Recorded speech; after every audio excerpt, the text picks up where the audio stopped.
Hello everyone, and welcome to this webinar on an insight into DBA research in association with Aston Business School.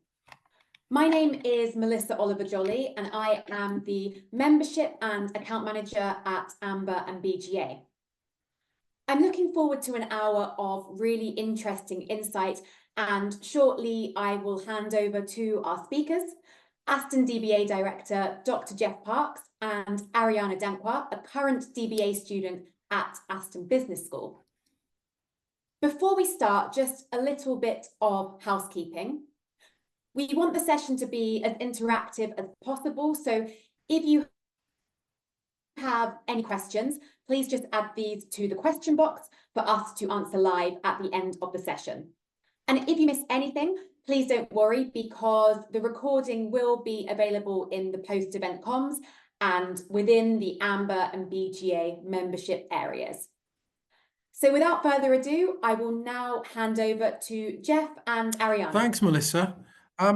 So as Melissa said, one of the key things is as a program we are asked is what does a DBA look like? What's the nature of study and what's this about a research question, and what does a contribution mean?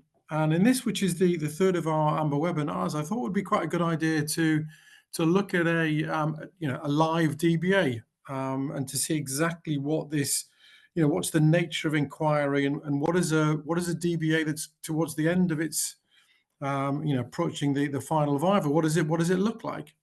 In Aston, we hold regular colloquia. That means kind of conferences for our DBA students. And in a recent colloquia, Ariana Danquah here, our DBA student, won a commendation for her presentation on her particular topic.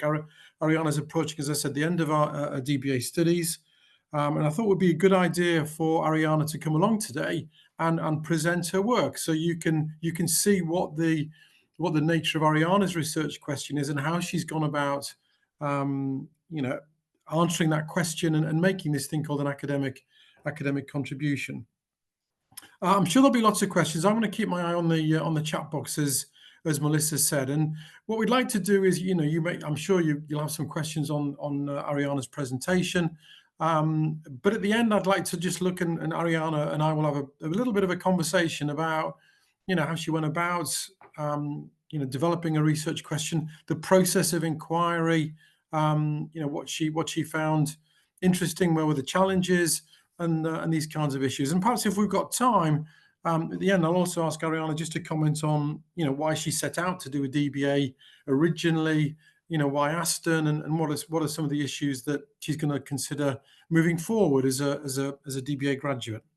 So Ariana, I think if I can hand over to you now. I think you're going to share your screen and give us your DBA presentation, Ariana. Thanks, Geoff, and thanks, Melissa. And indeed, I'm delighted to be with you today and to share a bit of my research outcomes and also my experience as a DBA candidate at Aston University. So let's hope that the technology proves stable here for me while I share my screen. And Geoff, if you could just give me a thumbs up that you can see it. we're all good, Ariana. We're all good. Excellent. I've got probably about 15 or 20 minutes of content that I'll share, which is around my study. And I'll kind of keep it light. And I'd love to see or hear any of the questions that you might have related to the content, of course. I'm just at the point where I am reviewing and revising comments from my supervisory team, and hopefully on the precipice of my oral defense, my viva, for graduation. So that's where I am in my study. My study is about innovation in hybrid teams, and I actually came up with this idea before the pandemic, which usually surprises people, but I just say it was prescient. But yeah, I was working on a hybrid team already before the pandemic, and I thought, well, it's kind of interesting. I wonder how hybrid teams can work at their best. And so this is what my study is about. So this is just a little bit about me. I already have a master's degree. It's essentially an MBA with an HR focus from Purdue, and I spent a few years in industry before going back for my DBA. I went back in 2020, so it's been about it was about 10 years or so of experience that I had professionally. I'm coming up on my 15 years anniversary at my current organization, and I work in HR in a specialism called organizational development and leadership development, where I work with teams and leaders to coach and help them with the overall effectiveness of their organization. I've also co-authored a book. I love to speak, and especially to students and colleagues around my experiences. And I've founded a nonprofit, which has been on sabbatical for the last couple of years as I dedicate more time and energy to my doctorate. But it's certainly been a very full professional and personal life. As you can see, my beautiful family there in the middle, we're Chelsea fans. Little bit of an upset this season, but hopefully we'll be doing better next year. I'm married to my husband, my best friend, who's actually also in academia. He's a professor and an associate dean. And I've got two little boys who keep me very, very busy. Nigel, who's 6, and Nigel, who's 8, and Micah, who's 6. Yeah, so without further ado, let me just tell you a bit about what I researched and why. So, as far as context is concerned, I did mention that I sort of came up with this idea around hybrid teams and how they work before the pandemic. But we know that the pandemic radically shifted how we all work practically overnight. So those of you with industry experience, you might have been working during the pandemic, and many of us were basically sent home one day to the next. You know, offices shut down globally, and there was a number of people who essentially became completely remote. There were also a number of individuals who moved to a hybrid setup, right, where they still had to go into the office, but on a much reduced frequency. Now, some years on from the pandemic, research still shows us that remote working has reduced from its pandemic peak, but it still is actually quite a lot more prevalent, up to 3 to 4 times more prevalent than it was before the pandemic. So what we experienced at that time showed us a lot. We learned a lot, and industry has sort of changed forever because of the disruption that the pandemic created. It also created some opportunities, right? I mean, the flexibility that we have working from home, the productivity, the no longer loss of time with long commutes and things like this. I mean, there are lots of advantages with working remotely. So for me, I think it's even become a bit of a value proposition for companies to say, hey, you can work flexibly, you can work where you need to work when you need to work. So this sort of led me to a research question, which I couched as from the perspective of leaders, really. So, how can leaders help employees in these contexts, in these virtual contexts, show up the most fully to bring their creative, innovative ideas to the workplace, right? And so, the more creative, innovative our employees are, us as employees, we use our discretionary effort. It's obviously going to benefit the organization. So, how can leaders show up in a certain way to help encourage this, right? And so, the context of my study is really kind of knowledge workers, the knowledge economy, white collar workers who work in these virtual or hybrid teams. And when I say safely, I mean psychologically safe, right? So psychological safety played a meaningful role in my study, which you'll see here very soon. From a theoretical background, obviously I did an extensive literature review to understand what was the common beliefs and canon around these various subjects. So first, innovation, and really understanding innovation to be this sort of phased process, and one that has to do with ideas, and also bringing those ideas to life, right? So kind of the creative bits and pieces of innovation all the way through to how do you bring the value and that idea into fruition. And I did find connective tissue that showed, as one would assume, that leaders can influence creativity and innovation, right? And there was also some useful connects between innovation and psychological safety that warranted further exploration. So I got a little excited about that. Now, when it comes to leadership style, obviously there are a number of leadership styles, probably more than can be enumerated at this point. But transformational leadership, leader member exchange, adaptive leadership, strength based, servants, on and on and on. I did find some promising links in the literature that suggested, in my case, that the continuum of transformational leadership and transactional leadership would be an interesting thing to explore, right? So I found connections to innovation. I found connections to virtual leadership. I found connections to psychological safety, which again helped me feel like I had some robustness when it came to the question that I wanted to explore. And finally, if I arrive at psychological safety, which is this belief that I can show up safely at work, bring my full self to work without fear of consequence or repercussion.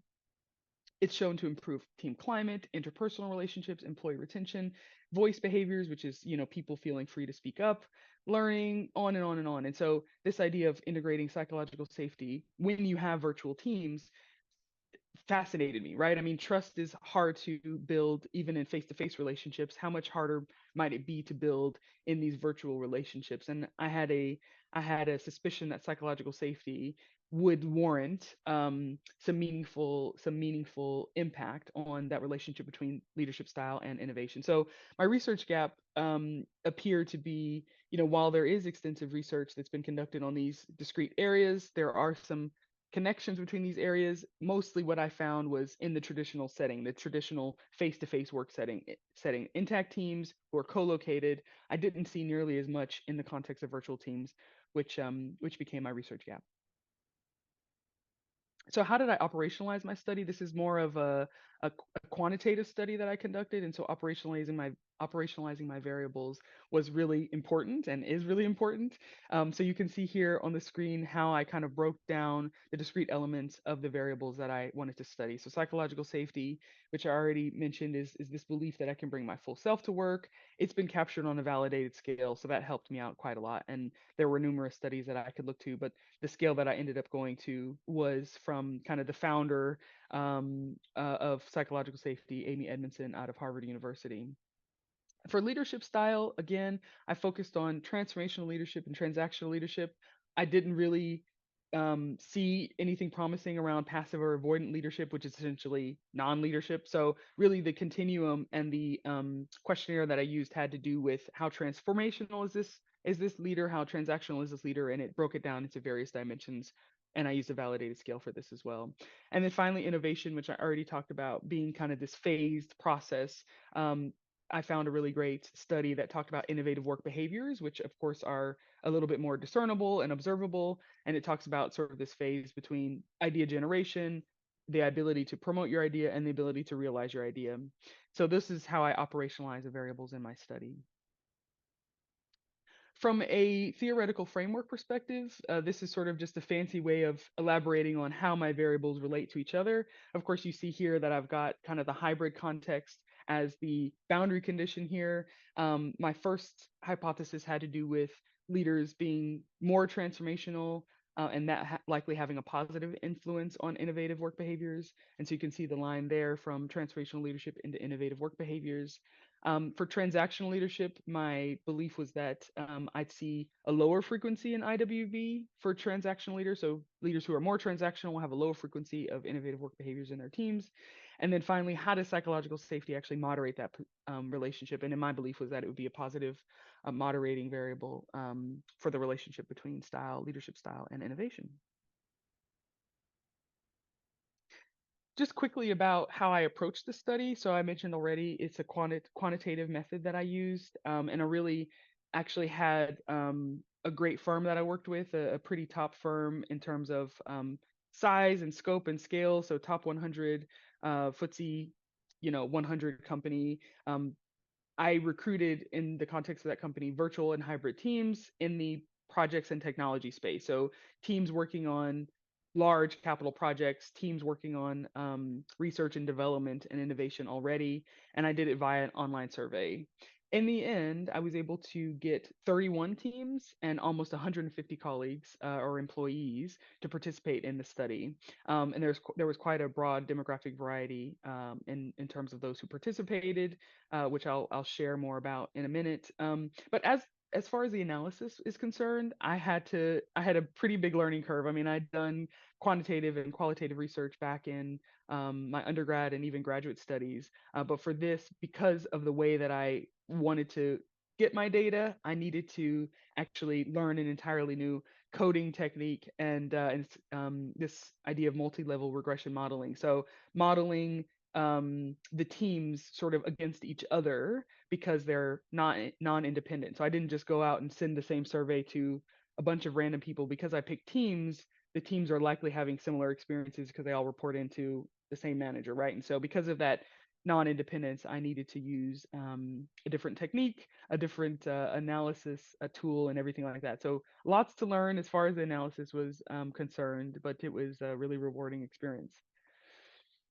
So going back to the demographic deep dive, you can see here this kind of world map that I've color coded to say, hey, I actually had quite a lot of countries represented in terms of teams from the US, Canada, the Netherlands, the UK. even Asia, from India and China and Australia, and also a team in Nigeria ended up signing up. That being said, though, actually the vast majority of people, or at least the average person in my study, was a white man between 45 and 54 with a master's degree. So we're talking about a pretty highly educated workforce here with significant years of experience, anywhere between 11 to 15 or 20 plus years for the managers, and largely male and middle aged, which is a typical demographic for this part of the organization. So what did I find? So this slide, which is a little busy, is trying to illustrate the outcomes of my analysis, right? And so if you think about the model that I showed you before and the hypotheses that I was trying to test, really I had to look at innovative work behaviors, which was my dependent variable, first, and see, is there any variability between these teams at all, right? That warrants further exploration. So that they call that the null model in multi-level regression modeling. So at first I just looked at innovative work behaviors by itself to see, did I see any variability? And thankfully, I did see enough variability between the teams to suggest something is influencing the experience of innovative work behaviors for these colleagues in these teams. So that was statistically significant. So I moved on to my base model, which introduced my two independent variables, transformational leadership and transactional leadership. And there I found, again, both of my hypotheses were substantiated, right? So I found a positive correlation between transformational leadership and innovative work behaviors, and I found a negative association between transactional leadership and innovative work behaviors. So again, that was statistically significant. And so then I moved on to my full model, which in this case included that moderating variable of psychological safety. Now, interestingly enough, here I found that psychological safety pretty much mollified or nullified the negative interaction between transactional leadership and innovation. So in this case, when psychological safety was there in the team, that negative association from a transactional leadership became a positive interaction, which I think is meaningful and pretty significant. So, if I think about some of the implications for my study, and this is just a few of the many that I expounded on in my thesis, as I'm sure you can imagine, but as it relates to transformational leaderships having a higher frequency of innovative work behaviors, I mean, honestly, there are so many subdimensions of transformational leadership, 5 to be exact. And if you think about how you dial those up to enhance creativity, to enhance organizational agility, team agility, improve problem solving, I think there's a lot there you can explore as a leader, as a team, as an organization. For hypothesis 2, now transactional leadership sometimes gets a bad rap in the literature and even in the workplace, right? Transactional leaders can sometimes be seen as being sort of pedantic or operational or really fixated on kind of the more transactional elements. Now, in the industry that I was looking at, which is the energy sector, I mean, there's a lot to say around why transactional leadership is really good, right? I mean, you have safety concerns, it's a highly regulated industry, and you have a lot of things that need to happen in terms of staying on cost, staying on schedule, especially for capital projects that make transactional leadership a really meaningful style. In this case, I'd say because transactional leadership had this negative interaction with innovation, probably warrants further exploration around how we skill up and train leaders to kind of be able to have diverse leader styles, right? So we might revisit our leadership training. We could reevaluate some of the systems and processes and the infrastructure around the leaders to kind of help equip them to be a bit more adaptable and meet their teams where they are, so they can play both that transactional leader when needed, but also that transformational leader when more innovative outcomes are needed. And here, of course, the icing on the cake was psychological safety. Really emphasizing a culture in an organization where psychological safety can flourish, and this belief that I can speak my mind, I can challenge without fear of consequence or repercussion, should be embedded into a company culture, a team culture, right? And so we want to create supportive systems. We want to make sure that our engagements and our communications really help to foster psychological safety, so that we can glean the maximum benefits from innovation in our teams.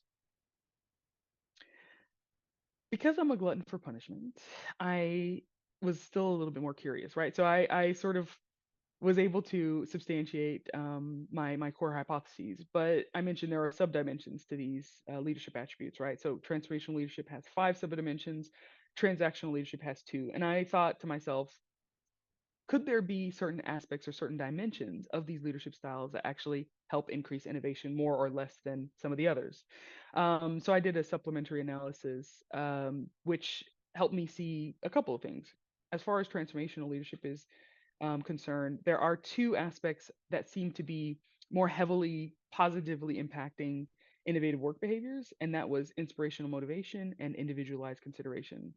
Inspirational motivation is pretty much what it sounds like: leaders who motivate and inspire by bringing meaning and challenge to the work, right? So that's cool. And then the second one is leaders who really pay special attention to individual needs around growth, achievement, and kind of act as a coach. Interestingly enough, I didn't see anything statistically significant around intellectual stimulation.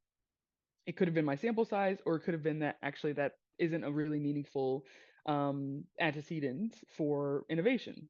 But I thought that was interesting. As far as transactional leadership is concerned, these two dimensions were both positively impacted by psychological safety, as I mentioned already. But they only trended positive in the presence of psychological safety, right? So that's why I kind of have them coded as yellow. So I tried them by themselves, and then I also tried them with psychological safety, and they only proved positive, but equally as positive in the presence of psychological safety. And as I mentioned, I didn't really look at passive or avoidant leadership because that's pretty much non-leadership. So as it relates to areas that I could explore next, obviously there's so many different areas that I could go to. I mean, you could think of a new leadership framework around some of these dimensions that I just talked about and these kind of discrete attributes. You could do, or I could do, a comparative analysis. I could think more around the leader perception. So the way that I designed my study is I asked the leaders to assess their team's innovation levels using the scale, and then I asked the employees to assess how transactional and transformational they found their leaders, right? And so then I had to match the results and do it that way. I didn't focus as much on the leader's perception of their own leadership style and things like that. So that could obviously be an interesting thing to expound on further. Further research could also look at organizational culture, psychological safety, and even cross-industry or longitudinal studies. So quite a lot to do next if I want to take this much further. And then I'll just end with some acknowledgments. Really, it's been a really robust and challenging 4-ish years. And I really have a lot of gratitude for my supervisory team, the colleagues and leaders who supported my studies, and of course, the support that I get at home through my family and my spouse. So, yeah. Hey, Geoff, I see you back on No, camera. look, that's really that's the second time I've seen it, and it still is impressive, Ariana. Okay, so that is a very, very. I mean, look, this is a really interesting study that Ariana's undertaken. I'm going to kick off with a couple of questions, guys. Feel free to. I mean, there's one or two questions we've got in the chat box here. Okay. So what? I get, yeah. Let's go with this one then, Ariana. So, what were the key reasons for you doing a DBA at Aston? What was the kind of what did you why Aston, I guess, is the question on that one. Why Aston? I'll answer it in two ways. The first way is I felt strongly about getting a doctorate, and I wanted that doctorate to be steeped in practical understanding and the practical realities of industry. And so I mentioned I had already had about a decade of experience in industry, a little bit more than that, before I went and embarked on my doctorate. And the programs that I was coming across didn't necessarily espouse the industry connection and the practicality, the kind of action research orientation that I was looking for, but Aston kind of fit the bill across the board. Now, you probably can tell by my accent that I'm not based in the UK, or I'm not from the UK. I also wanted an organization, institution that would be internationally recognized, and I found a couple of schools in the UK that fit the bill. But again, Aston just really kind of checked all the boxes for me. Really international cohort, strong industry connections. My supervisor is sort of an academic and a consultant, so I just really felt like Aston kind of fit the bill for everything that I was looking for. Okay, a couple of questions here. One is on career plans, but I'm going to come back to that in a little bit. I just wanted to ask you a little bit about going back to the content of the presentation itself. So let me ask you, Ariana, how much did the research question change during the course of your studies? I mean, were you is it kind of how it started, or as you started to do the literature and investigate, did it change very much? It changed quite a lot, actually. So when I first when you apply for ASIN and most doctoral programs, especially in the UK, they want you to have a research question or at least a topic of interest already. And so I remember my first topic of interest was really leadership style in hybrid teams. And I was really kind of concerned with the demographics of the leader and how that might impact team experience. So it was largely there, but it wasn't very Okay, specific okay. and discrete. And so with the help of my supervisory team, I really got to hone in more. And the taught courses also really help with this, right? So you go through you go through research philosophy and strategy and qualitative methods and quantitative methods, and you get, I think what helped me a lot was the top portions, and then meeting with my supervisor in betwixt these sessions to really kind of ground down, okay, what is it that I'm really interested in, and how do I get the scope clear enough that it feels like a discrete contribution to the literature and to academia. Before it was like this, and then by the time you get to where you need to be, it should be like this, right? All And right. that takes time. So yeah, so between the taught portions and then working with my supervisory team, it did change quite a bit, and that was a helpful and a need, like a necessary thing to get me to the place that I am today. Otherwise, Okay. I'd probably still be trying to figure out what I want to study. Okay, I mean, I guess that is the thing about a DBA. It's kind of it's depth, isn't it? It's you narrow it Yes, down, then you dig a lot deeper. Is kind of the. I that's think right. you described it really well there. Just on the you talked about it's a little bit of a qualitative study, but primarily as you described, it's a quantitative study, isn't it? I think Yes. was the primary focus. Was I mean, is that are you kind of predisposed as an individual to think in terms of numbers? I mean, we've all got a preference as researchers in terms of what we want to look at. So to what extent Yeah. was it your predisposition to look at data, or was it the research question that said, and with your supervisors guided you to, we really need to do a quantitative study here? What was the kind of motivation behind that, behind your data collection technique? I love this question because I do have roots in social psychology, right? So I'd Yeah. mentioned that I'd done some research in my undergrad and grad, and I really enjoyed the process of inquiry, and I really didn't enjoy the process of analysis and SPSS and all these other things. I just felt like I really had a robust question, and I wanted to figure out how best to answer it. That was my presupposition from my earlier research days. As I thought about my DBA, I thought, well, a lot of other people that I spoke to in my area were like, oh, qualitative is the way to go. You do interviews, you get such a rich and in-depth look at people's experiences and so on and so forth. And I thought, well, absolutely. I mean, I do a lot of interviewing in my job. I talk to staff and teams all day long, really. So it actually be pretty, not easy, but it would be really easy for me to do personally because that's kind of my orientation. I thought two things. I want to challenge myself to be able to reproduce my results and have results that are more generalizable. Now, that doesn't take anything away from qualitative research. So I got to a place where I was like, maybe mixed methods. But then again, more I crystallized what it was that I was really interested in understanding, a quantitative study, with a bit of an additional inquiry as I kind of share my results and get feedback from the teams that I studied would fit the bill. So this is how I got to where I got to. I really wanted generalizable results and think that something that could be replicated. And that's really more of what happens in quantitative research. Qualitative research, you really want that nuance and that depth and more around kind of the individual and team experience. And I thought that would be meaningful and useful, but it wouldn't necessarily answer my question sufficiently.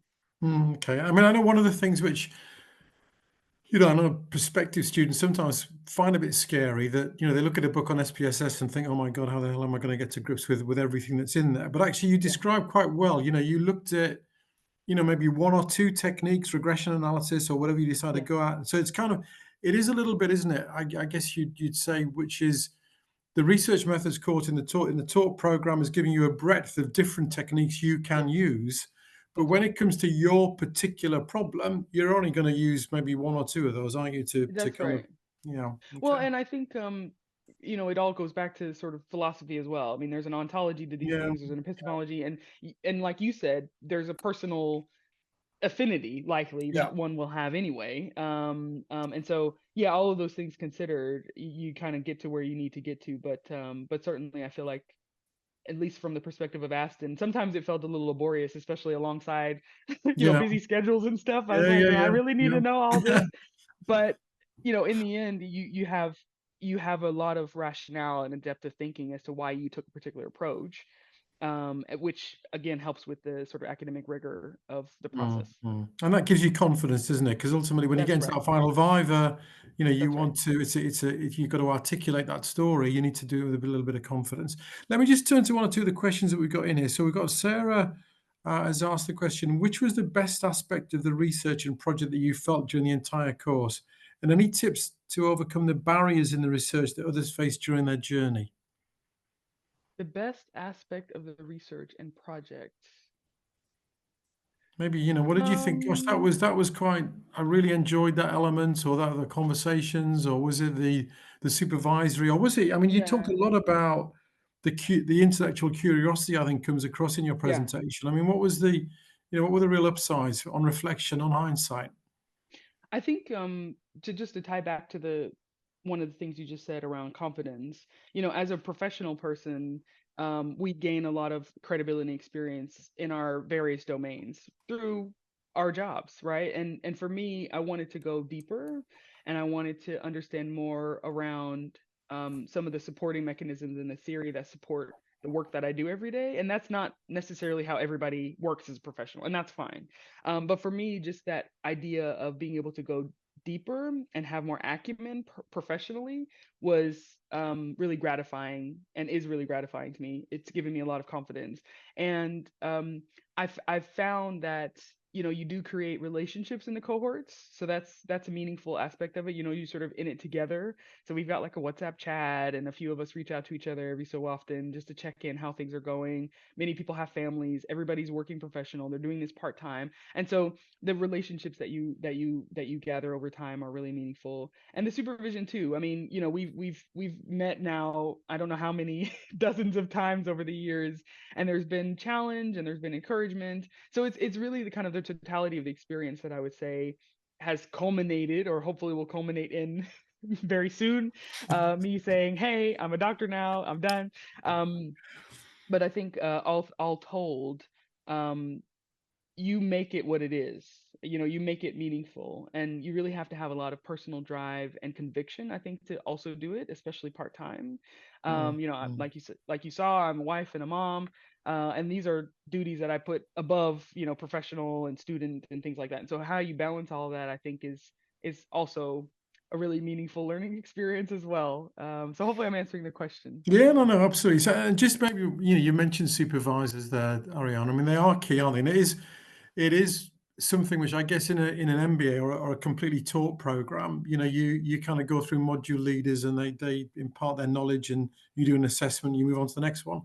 But with a Yep. doctoral supervision, and that relationship is very different, isn't it? I mean, just give us an Yes. insight into. So did you meet the guys once a month? I mean, did you give them stuff to read? I mean, how did you manage your supervisors? Yes. How did I manage my supervisors? At first, I was expecting my supervisors to manage To me, manage you. Okay, as okay. as the name suggests. Like my supervisors in my professional life, somewhat manage me, especially when I was more junior in my career. Actually, you get a lot of credibility coming into a doctoral program where they automatically are like, "You're my colleague. Like we're sort of on equal footing because you decided to embark on this doctorate. You tell me what you want. You tell me what you need." Yeah. And so I found at first a little bit stutter step, because I was a bit like, not sure what to expect.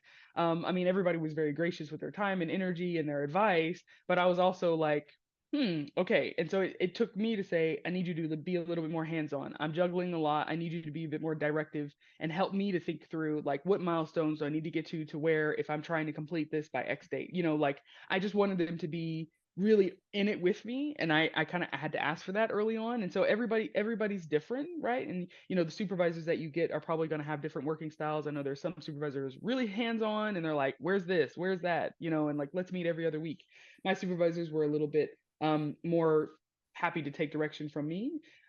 That being said, we did meet at varying frequencies along the path, right? And so as I was doing, for instance, my data collection, which took a little bit longer than I would have hoped, we were checking in via email probably every few weeks, having like a monthly call. but there wasn't really a lot going on. So I was like, is there anything I can be doing while I'm waiting for more data? Because I needed a certain sample size in order to actually meet the threshold for analysis. Is there anything I should be working on? You know, and I started writing things up. I was like, okay, let me just work on this, and maybe I can send chapters. So it was very collaborative, but it was also very specific to whatever it was that I was doing at that time. So now that I'm getting towards the end, you know, they're giving me quite a lot of feedback on what I've written. Yeah. And it's a lot more, you know, sort of intense, I guess you could say, because we're getting to the It's end it's and kind of it's they're kind all of really ready to it's the business part of the season, Ariana, isn't yeah. it? Everybody's ready to get this thing rolling. So yeah, so they're like, well, you need to do this and you should do that, and let's make sure we fix this. And so yeah, so but it just ebbs and flows. But the Okay. supervisors, you know, we talked about the methods, right? And Yeah, so yeah. even like as I was approaching my methods, we had a number of conversations like what makes sense, what technology do I need to use, how do I learn it, you know, like Yeah, yeah, yeah. all those really practical questions. You know, I really relied on them to help guide me. Yeah, I mean, I think, and also you mentioned about a validated scale that already existed. I think one of the misconceptions sometimes about doctoral study is that you've got to invent everything brand new. And actually, the trick is Please don't. to no, the trick is to take things that already exist, but maybe apply them in a different way. That's right. Yeah, Yeah, I would certainly say that's very true, especially for action research. And you know, getting a validated scale, you know, taking that, standing on the shoulders of giants and sort of taking yeah, it to the next level is really what I would say is the recipe for success. Because if you try to start with a blank sheet of paper, you know, you've got a 7, 8, 10 year endeavor, I think, ahead of you by the time you get to something meaningful and comprehensive enough to stand against, you know, sort of the doctorate level of expectation and research. yeah. No, I think we talk about contribution as academics, and that is the basic principle that you're making a contribution. The whole kind of definition of contribution in that sense is that it's relative to what others have done. So others have done Yeah, things, and you're making a contribution to what they've done. You're just it's the process of taking knowledge forward, isn't it? I mean, that's yes, the that that's that's right. the that's the key to it. Tell me, just in terms of during that process, during the period, did you attend any conferences, any academic conferences, any activities, any of that kind of thing? You know, conference. I know you obviously presented at the recent colloquium, but did you do anything else of, I guess, imparting your work in progress? Is that something that you did or not? Not particularly, actually. I probably could have done more of that. I did attend some internal seminars and webinars and things. I attended other people's research presentations just to kind of Okay, keep one okay. foot into the rhythms. Yeah, yeah, Because yeah. once you finish your top programs, it does feel like a bit of a dearth of activity, right? Like Yeah, you've done all this, you've met with your cohort, you're meeting with you know, the module leaders and things like that. And then you're really on your own. And that's when your supervisory team becomes even more important, right? Because yeah. they're the ones who are really helping you to make that forward momentum and forward progress. So I did do those things here and there, I have to say, but I probably could have done more of that, especially on the conferences. But it was kind of, you know, post-pandemic era, so I wasn't Yeah, so really traveling a lot. practically it would have been tricky, I guess. Yeah, a little bit trickier, but I did attend some virtual things. Okay. And in terms of your the practicalities of data collection, I mean, you talked about the FTSE business that you source most of the data from. I mean, was that easier, harder than you thought it was going to be? I mean, just the practicalities of getting hold of the data. Was it? I know everybody's So different, but the reason I'm laughing is because so with Aston and every you know, research institution, you're going to have to go through ethics, you know, ethics, and make sure that what you're doing and how you're doing it is ethical and right, and especially with human subjects, right? Which in my case, even though it's a questionnaire, it's considered research with human subjects. So even though I wasn't like lobotomizing people or asking for anything crazy, it's not like a no, psychologically insensitive questionnaire.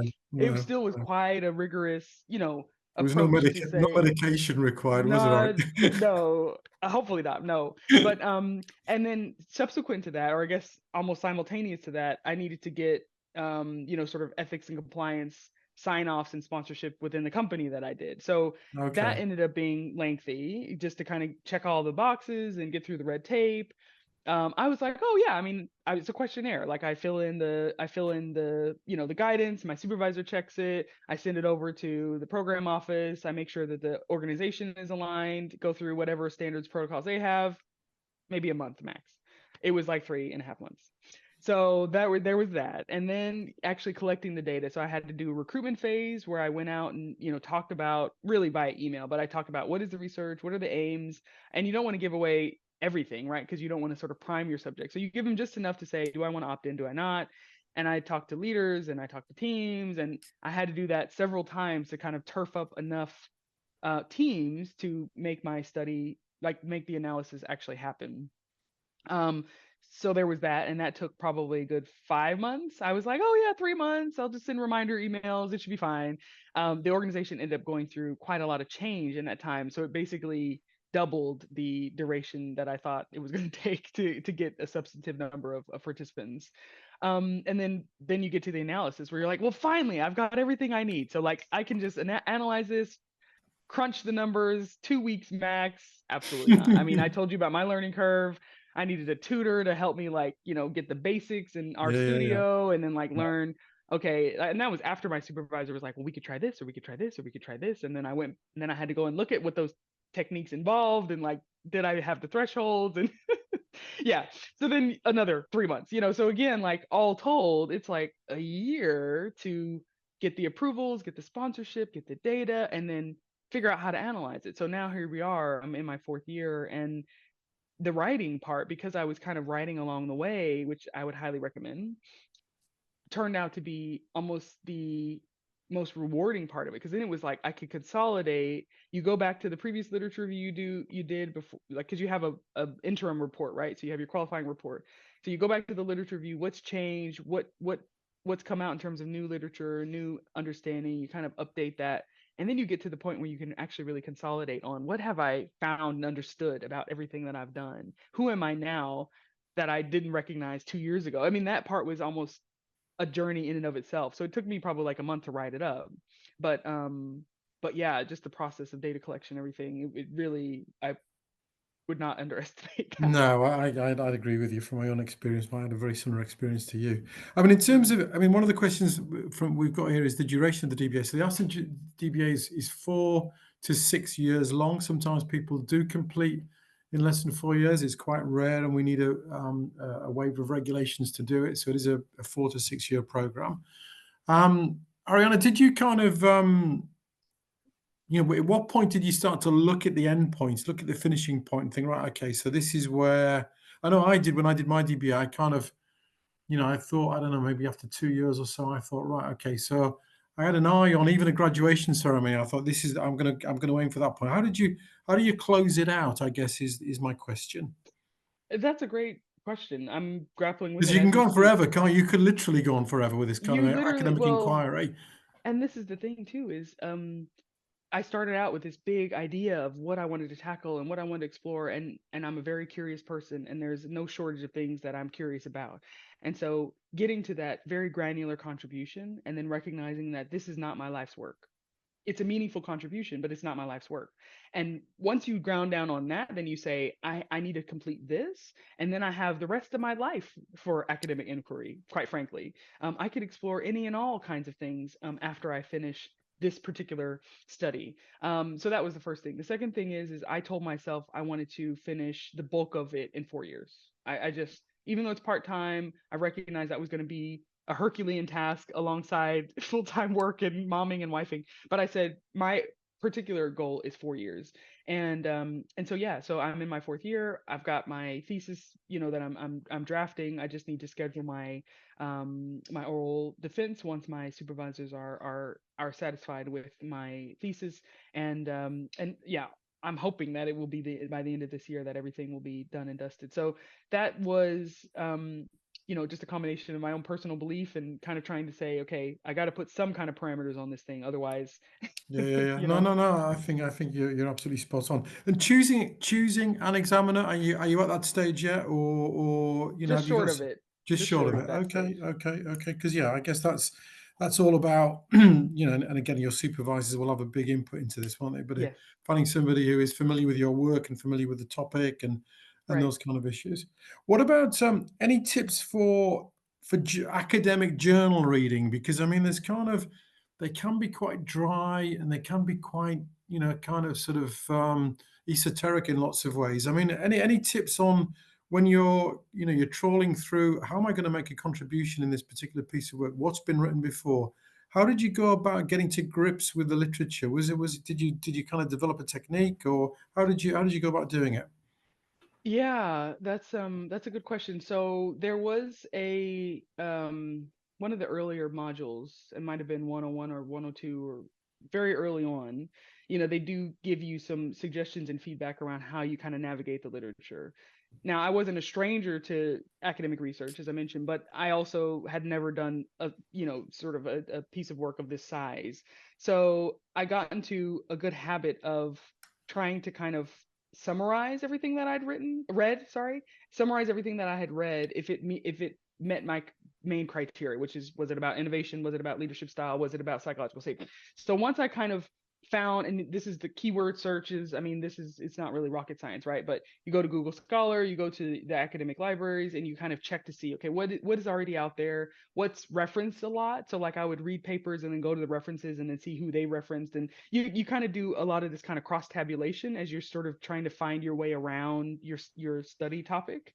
And then over time, and this kind of caught me by surprise, but over time I started to see, similar themes, similar authors, similar outcomes, and I started to get more and more confident with, okay, yeah, so these are some of the main contributors to this topic, and these are some of their collaborators, and these are some of the things that I can use to kind of expound on my own literature review as I'm understanding, okay, how these topics relate to each other. But it just you kind of just have to get into it. You got to get your hands dirty. You got to just read and read and read until you're sort of like, I think I've read enough. But then there's Hmm. always more. So you just kind of have to get into it, and then you realize before long you're kind of the expert in that, because you're the one who's looking at all the Yeah, different no, no, connections and topics, and literally the you know expert. it. That's right. Hmm. I mean, obviously your particular topic, as you've outlined here, is very, very practically focused in a real hot topic kind of area as it emerged, as you say, post-pandemic. I mean, how supportive was your employer? How keen were they to understand what you were doing, and what the results were, and all that kind of stuff? What was their, I mean, sometimes they can be hands off. I mean, sometimes it's a personal Yeah. development that you want to do and the student wants to do, and the employer just basically lets you get on with it. I mean, how supportive was your own organization? Yeah, I have had a lot of support and a lot of interest. So you saw that my organization is pretty, especially this part of the organization, pretty highly educated. So before I even got into doing the study, I went to some colleagues that knew I was interested in doing this work, and I told them what I was interested in doing, and they were really supportive. They thought, "Wow, that's really interesting." And so there was the intellectual curiosity already from some of my colleagues in HR, and then going to the business, there's quite a lot of interest around um, rigorous inquiry. So it's a kind of an engineering company. And so they were like, yeah, let us know what you find. Like, this sounds interesting, kind of like, we're not going to stand in your way. It got to a point though where I realized the connectivity between what I wanted to study and even my day job, and finding those links became more and more obvious as I went along. And so at a certain point, I was like, actually, can you help me financially with this? And I did get approval for that. It's not like they pay everything, but it certainly has helped a Oh, bit, okay, right? So okay. I do think exploring that is worthwhile, because what you do and what you learn and how you grow as a professional, the organization is going to directly benefit from it, and even more so if you end up collecting data in that organization, right? And so you can even mirror back the outcomes and the takeaways, and that might even influence some of the things the organization does in the future. So Mm, mm, mm. Yeah, no, I win-win. think, yeah, and I think, I mean, there is a question here, and I'll ask it now because we're coming to the end of our session together. I mean, what are your plans post DBA? I mean, I guess you want a bit of, I don't know, reflection time out. I don't know, but I mean, is there anything that you'd like to share with us in terms of what you're going to do, after you've completed your thesis? Yeah, I mean, one of the reasons why I was keen to get a doctorate is I wanted more depth as a professional. I wanted more credibility. I wanted to be able to sort of serve as a practitioner in my own right, right? And so alongside my industry experience, I wanted to have more of that academic foundation.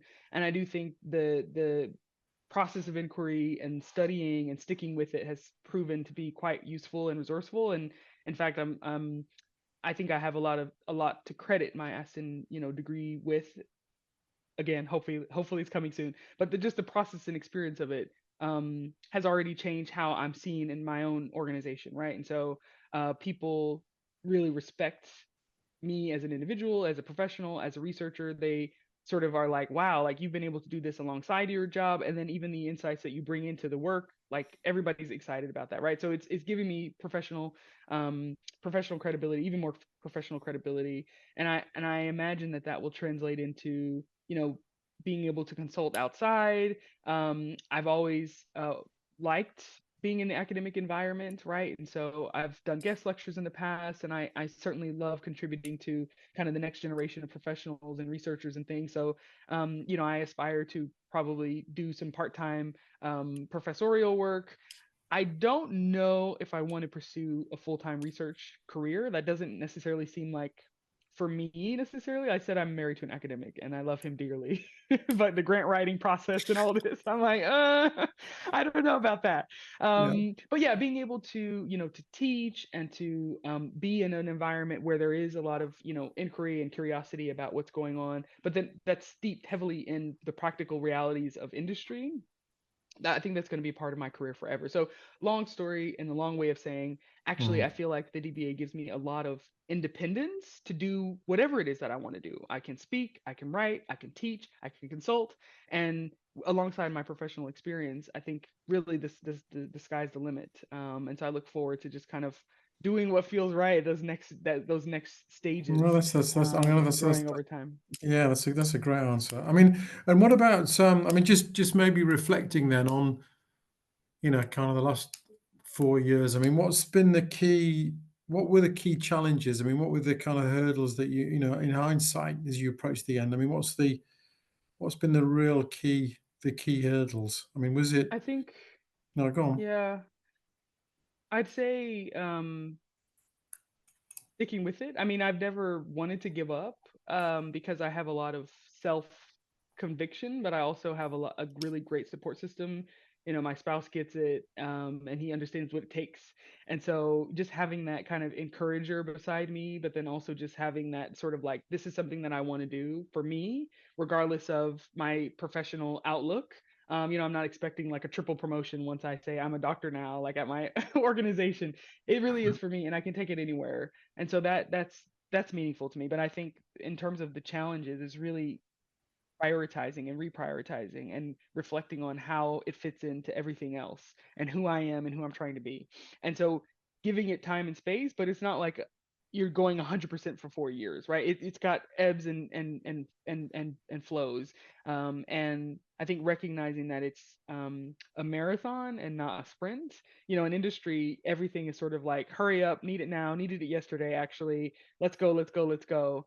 And the pace is a little relentless in that regard. Or where for academia, it's more of like, okay, like what's the next best thing to look into, and how do I add just a little bit more to this today? It doesn't have to be 6 hours sitting in front of my computer, doing literature review searches. Just what can I do today that's going to be a meaningful next right step in favor of completion. But it's a journey.